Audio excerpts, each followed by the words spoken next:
आखिर प्रधानमंत्री मोदी ने वो कर दिया जो देश का कोई प्रधानमंत्री नहीं कर सका। अब ड्रैगन खरीद नहीं सकेगा कोरोना की मार से डूबते भारतीय बाजार को।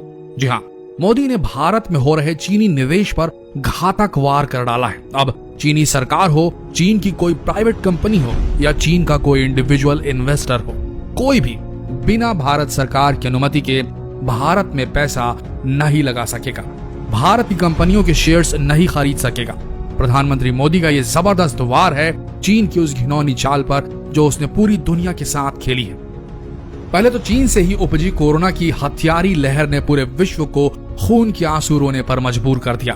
फिर खबरें आई कि चीन ने अपने यहाँ गुप्त तरीके से न्यूक्लियर टेस्ट तक कर डाला है इस वैश्विक महामारी के दौर में। और उसके बाद जब पूरे विश्व में आज लगभग लॉकडाउन की स्थिति बनी हुई है, तब उसने गिरते हुए वैश्विक मार्केट में, जहां दुनिया के हर देश के शेयर बाजार गिर रहे हैं, जब दुनिया की बड़ी से बड़ी कंपनी की स्टॉक वैल्यू प्रोडक्शन की अनुपस्थिति में गिर रही है, तब चीन ने नया पैंतरा खेल दिया है। चीन ने लगातार फॉरेन इन्वेस्टमेंट बढ़ा दिया है। पूरे विश्व में जिन बड़ी बड़ी कंपनियों के शेयर गिरे हैं, अब चीन वहां निवेश कर दुनिया की सबसे बड़ी आर्थिक शक्ति बनने का घिनौना खेल खेल रहा है। लेकिन प्रधानमंत्री मोदी ने बिल्कुल जर्मनी की राह पर चलते हुए, सही फैसला लेते हुए लॉकडाउन के बीच ही चीनी निवेश पर बिना निगरानी रोक लगा दी है।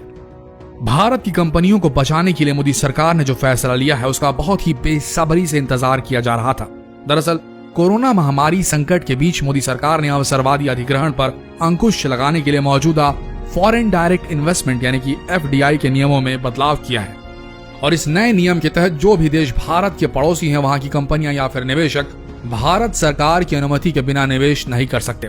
वैसे बता दें कि यह नियम बांग्लादेश और पाकिस्तान के निवेशकों और कंपनियों के लिए बहुत पहले से ही लागू था, लेकिन चीन इस नियम के दायरे से बाहर था। हालांकि वैसे भी बांग्लादेश और पाकिस्तान का निवेश भारत के अंदर लगभग ना के बराबर है, लेकिन चीन भारत के अंदर बिना रोक टोक के आक्रामक तरीके से निवेश कर रहा था। लेकिन अब नए नियम के तहत चीन को किसी भी तरह का निवेश करने के लिए भारत की सरकार से अनुमति लेनी होगी।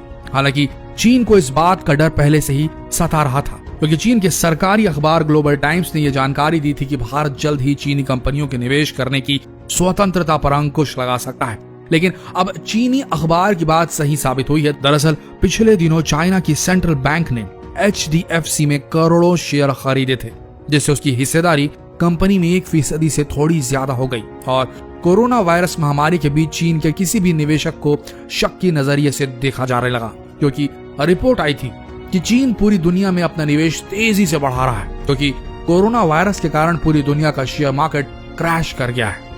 इस वजह से दुनिया भर की कंपनियों के शेयर के भाव गिर चुके हैं और चीन इन सस्ते शेयरों को खरीद कर दुनिया भर की कंपनियों में अपनी हिस्सेदारी बढ़ाने में लगा है। और यह काम करने के लिए चीन के पास विदेशी मुद्रा भंडार की कोई कमी नहीं है, क्योंकि अभी भी चीन के पास पूरे $3000 से भी ज्यादा यानी कि $3 ट्रिलियन से भी ज्यादा का विदेशी मुद्रा भंडार पड़ा है। ऐसे में भारत ने भी चीन के निवेश को खतरे के रूप में महसूस किया है और अपने नए नियम के तहत चीन की सरकार हो या चीन की कंपनी या फिर इंडिविजुअल किसी भी तरह का निवेश करने के लिए भारत सरकार से परमिशन लेनी पड़ेगी, ऐसी व्यवस्था बना दी है। और अब भारतीय कंपनियां भी अपने मन मुताबिक किसी भी चीनी कंपनियों को अपनी हिस्सेदारी नहीं बेच सकती, जो कि एक बहुत बड़ा कदम है।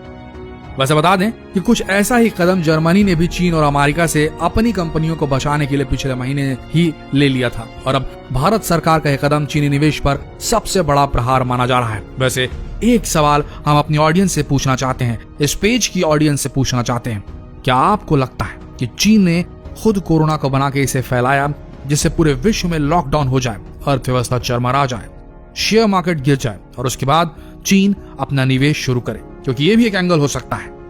आपका क्या कहना है कमेंट सेक्शन में जरूर लिखें। मिलते हैं अगले लेटेस्ट अपडेट के साथ, तब तक के लिए बने रहिए इस पेज के साथ। धन्यवाद।